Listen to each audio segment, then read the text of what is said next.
ollaan Rooman kukkuloilla. Tuolta näkyy Pietarin kirkko. Ensimmäiset kauden 2017 häät on käsillä Tivolissa.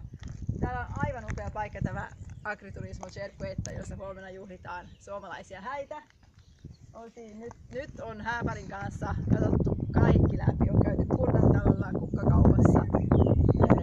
Pöytäkattauksista on keskusteltu ja nyt pitäisi olla kaikki huomista varten kunnossa.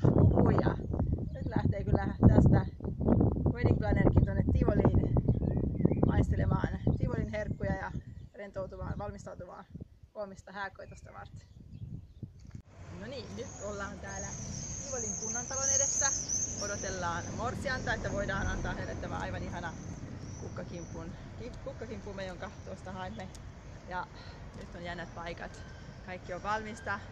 Ainut huono puoli tässä on, että taivas pilveilee, että täytyy odottaa tuleeko niskaan onnen pisaroita vai päästäänkö kuivina juhlapaikalle. No niin, täällä ollaan nyt taas täällä Cerquettassa. Vieraat on jo päässyt vähän alkudrinkkien ja onnittelumajojen makuun.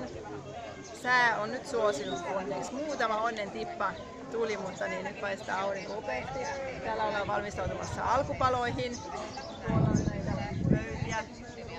Ja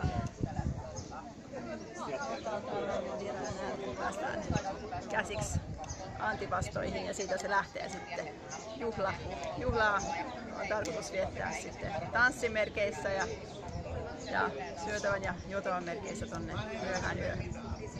Hyvä homma.